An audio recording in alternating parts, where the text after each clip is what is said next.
assim como estávamos falando aqui da situação do Botafogo, né?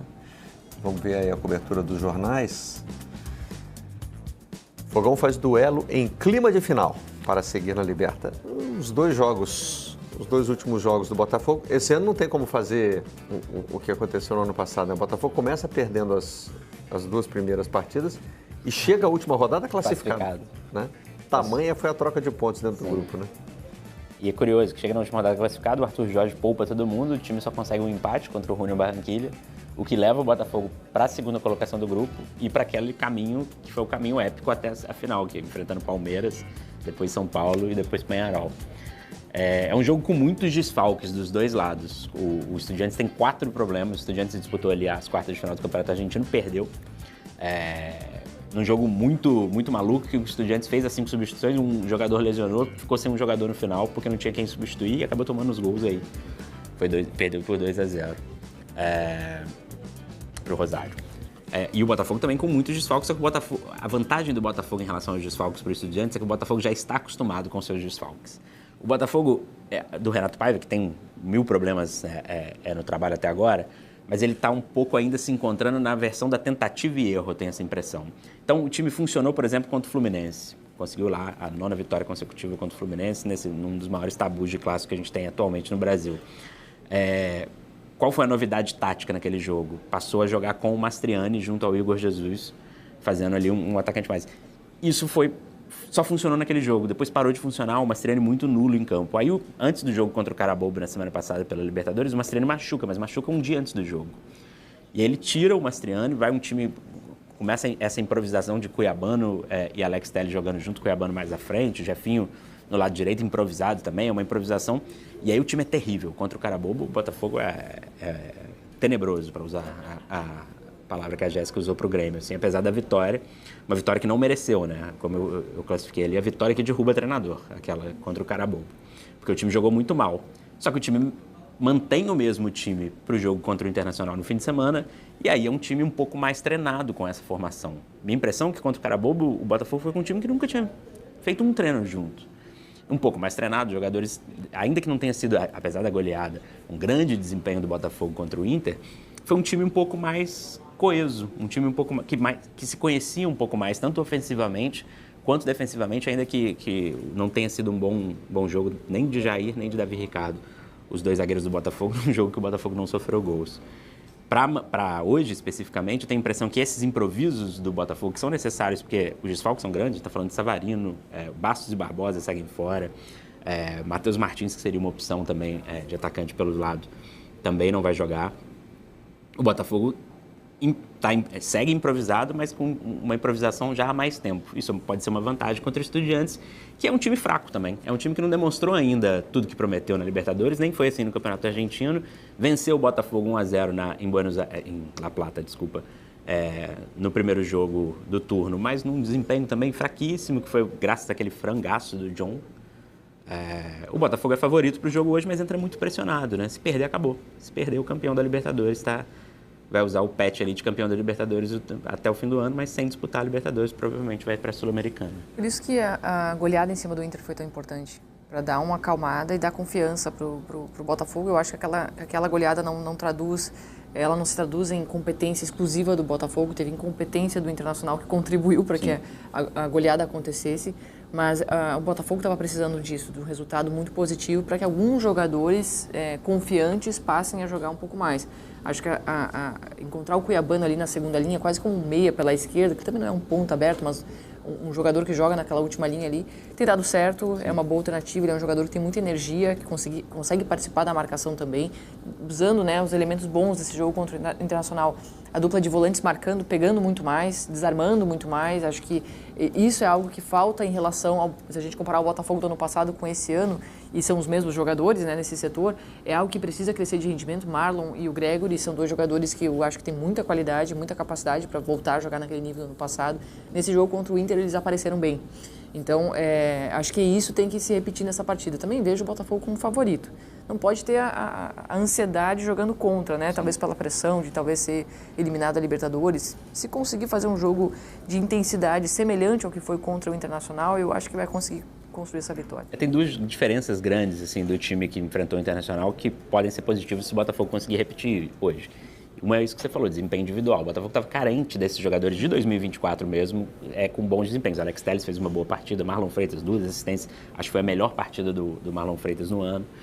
O próprio Igor Jesus, enfim, que oscilou em boas e más atuações, ainda que a maioria delas sejam bons jogos do Igor. E a outra coisa é que o time chutou. Né? Finalizou mais. Contra o Carabobo, eu não consegui entender como o Renato Paiva conseguiu armar contra o Carabobo um time em que um goleiro se demonstrou vacilante desde o primeiro chute. O goleiro do Carabobo é um goleiro ruim. E que o único que chutava era o Cuiabano, um lateral esquerdo improvisado no meio. De resto, os atacantes não chutavam, os meias não chutavam, os atacantes pela ponta não chutavam. O Gregor e o Marlon Freitas, que tem potencial para chute, não faziam.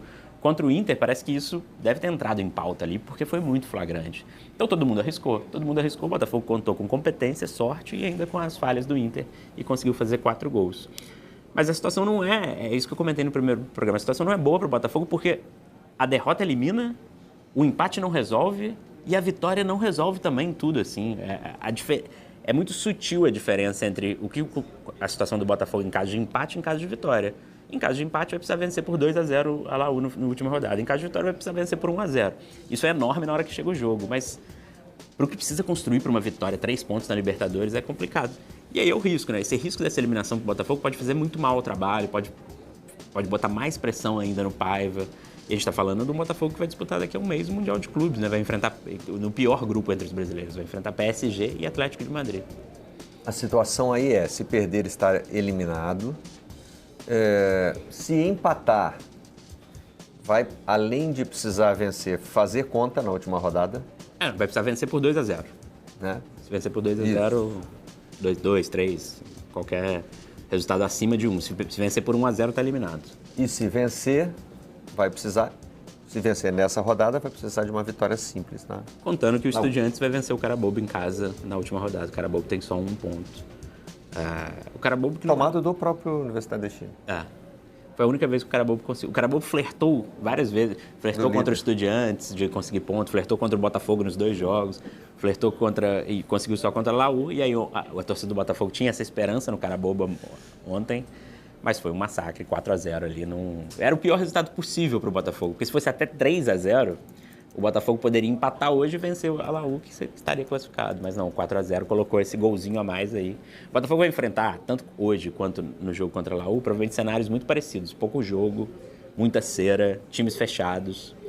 E é a dificuldade daquele Botafogo de 2024, do final do ano, antes daquela semana mágica. Então e uma dificuldade que o Renato Paiva já enfrentou também um pouco. Tem que ver como que o Botafogo vai se comportar diante disso. Vai ter que achar soluções ali. Com ele, está no palco do jogo. Botafogo e Estudiantes, hoje partida também em caráter decisivo, vem sendo assim para o Botafogo, né?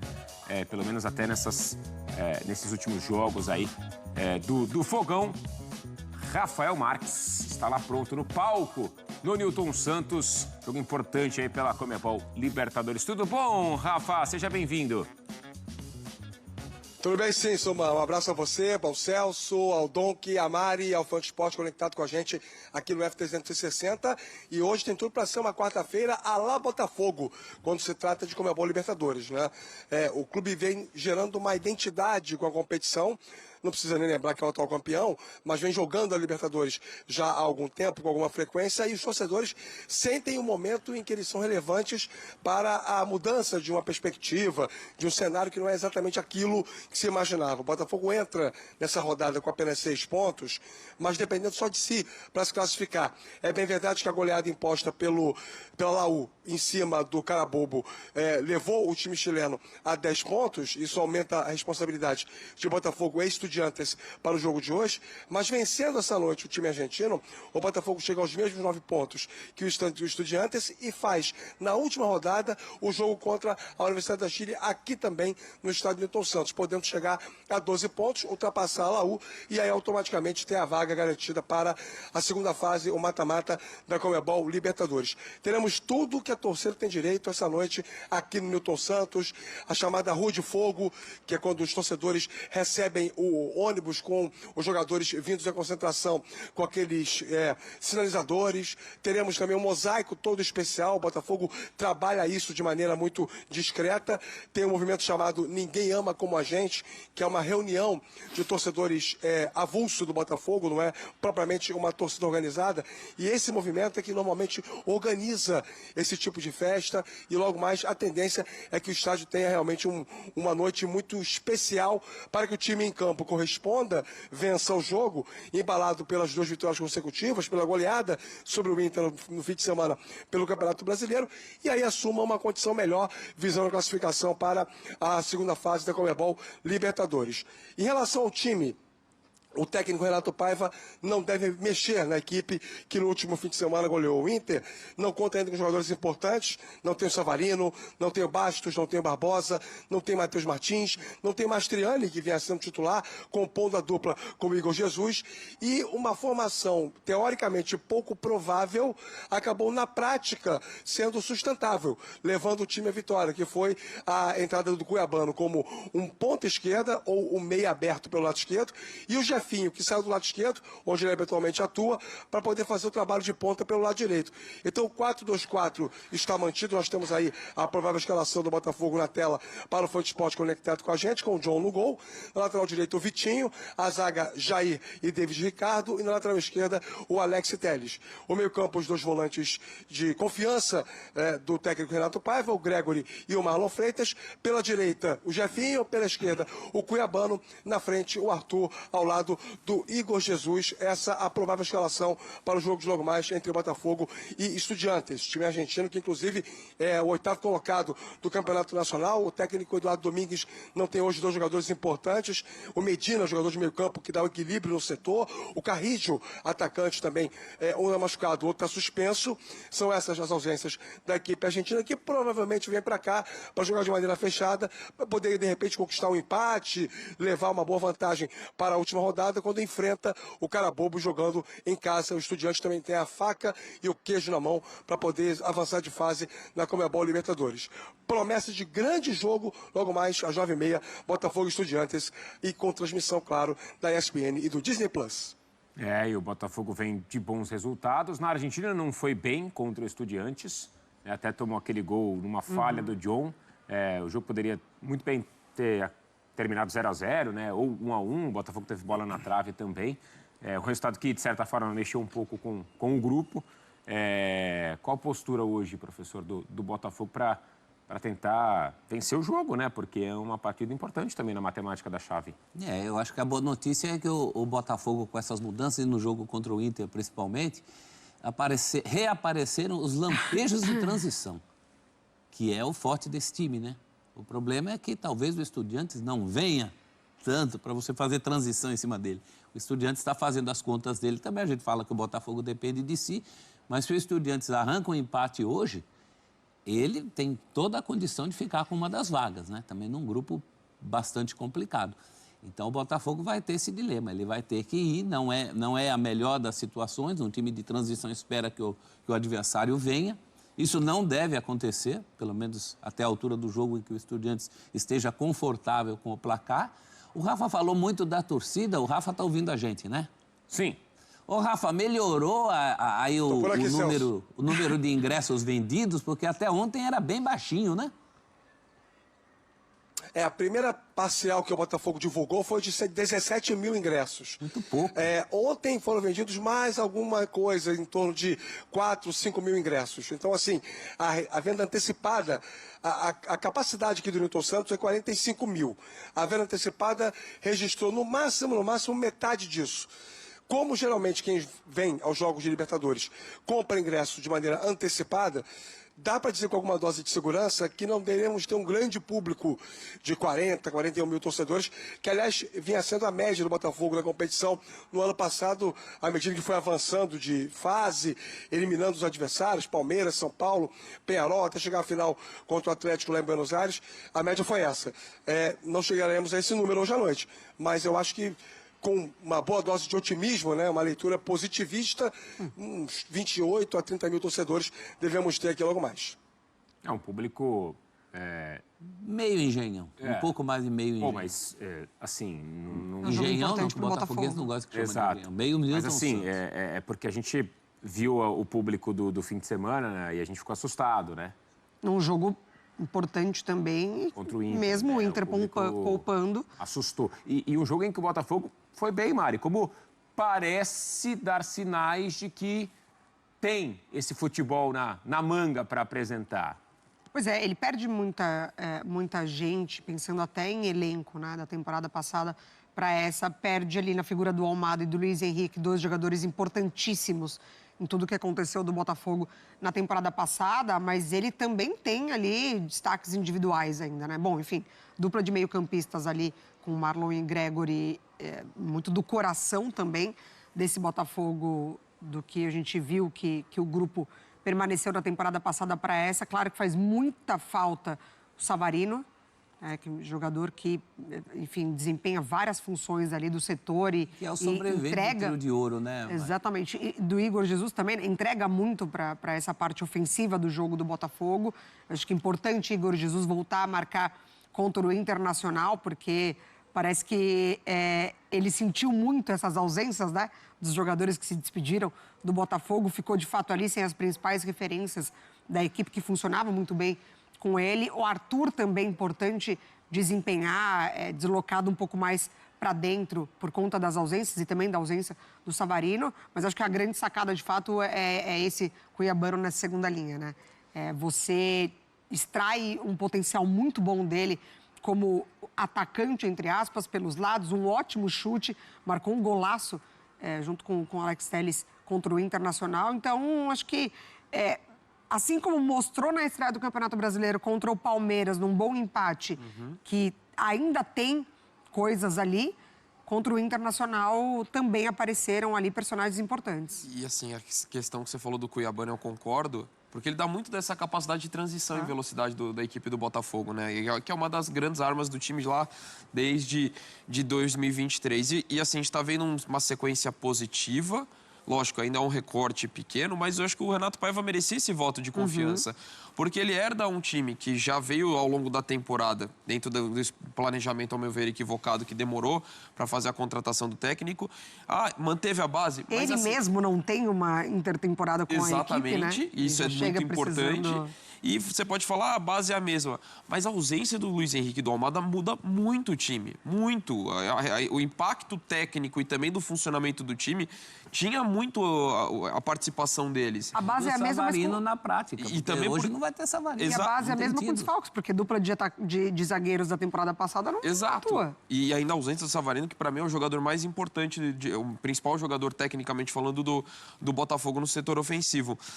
E aí você precisava encontrar soluções. Tentou ali com os 3 volantes no primeiro momento, com o Patrick de Paulo, não estava dando tão certo. E aí acho que ele foi muito bem nessa sacada, do 4-4-2, tendo um jogador mais próximo, até trazendo mais o Igor Jesus, que teve uma queda de desempenho e até por questão, acho que, da falta de alguém se aproximar, mas também de uma queda individual dele. Acho que você tendo outro atacante, acho que isso influenciou de forma positiva. Você recupera as jogadas de transição tendo esses 2 caras de lado, tendo ainda o Cuiabano, e mesmo tendo tantos desfalques. Então acho que foi boas sacadas para conseguir contornar o problema. A missão é complicada, porque o Estudiantes é um time também que, embora tenha ido mal agora no Apertura, foi eliminado e até passou na última rodada levando um 4-0, mas é um time que evoluiu na Libertadores também. E tem um time com capacidade de ditar o ritmo, e que pode ser até interessante de você explorar espaços quando esse time tentar propor um pouco o jogo. O Rafa lembrava da ausência importante do Medina, mas você tem jogadores tecnicamente qualificados, como o Oscar Cibar, que é muito bom volante, o Palácio já fez um jogo interessante na ida, o Gabriel Neves, conhecido aqui pela passagem pelo São Paulo, fez um bom jogo contra o Botafogo no primeiro turno. Então, talvez em alguns momentos, pode ser que o Estudiantes, embora venha mais fechado, em algum momento possa sair para o jogo e aí o Botafogo pode explorar espaço. Vamos colocar só na tela a classificação. A gente vai dar sequência também aos brasileiros na Sul-Americana e na Libertadores no programa, mas vamos fechar o assunto Botafogo, colocando a classificação do grupo na tela. Essa é a conta, né? A Laú foi a 10, com a vitória para cima do Carabobo. O Estudiantes tem 9 e o Botafogo tem 6. O Botafogo tem um saldo de 1 contra 3 da Laú e 5 do Estudiantes.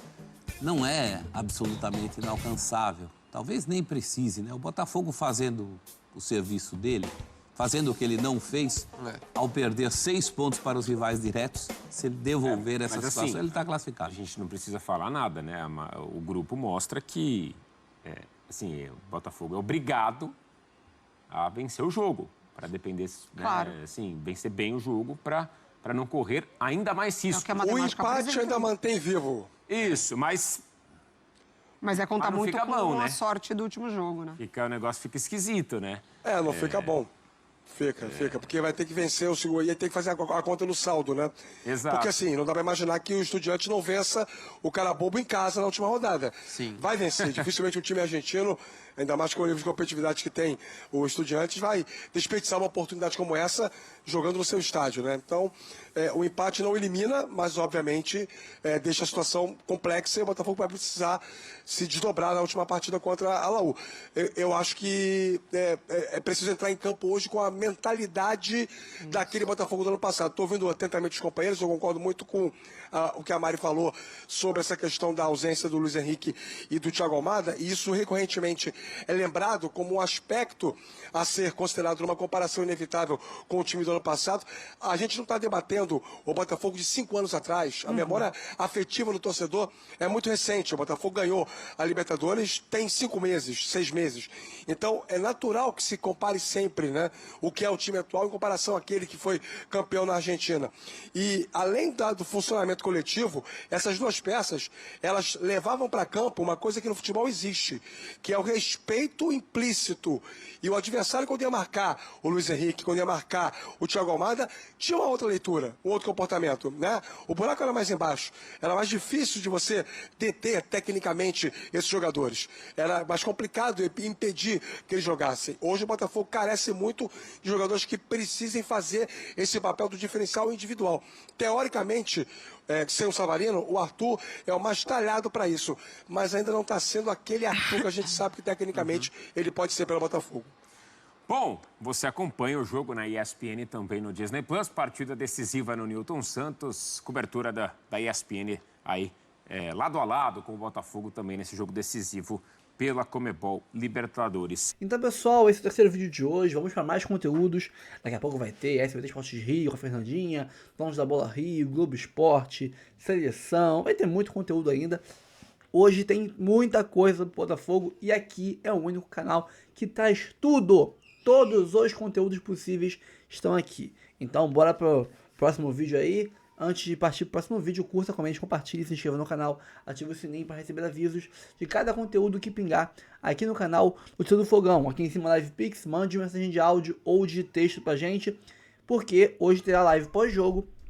Estou pensando se terá uma live durante o jogo também, para você ver o jogo na televisão, enquanto tá aqui no chat com a gente, trocando ideia, cornetando, comentando, dando palpite, né? Eu gosto de fazer essa live durante o jogo para isso, pra gente ficar conversando durante o jogo. O chat é o seu lugar para desabafar, para comemorar, para xingar, e eu tô aqui com vocês respondendo ao vivo. Então a gente pode fazer isso, ver o jogo na televisão, na Globo, na ESPN, e no celular fica ali, em vez de estar no grupo do WhatsApp, tá aqui no chat da live, tá? Mas pode ser que role, se não rolar, né, teremos a live pós-jogo, e aí, a live pós-jogo, todos os superchats, todos os live picks entram aqui, a gente bota pra tocar, e os que vêm durante a live também, a gente põe pra tocar, todos vão pra tela, vão aí, o áudio vai pra live, tá?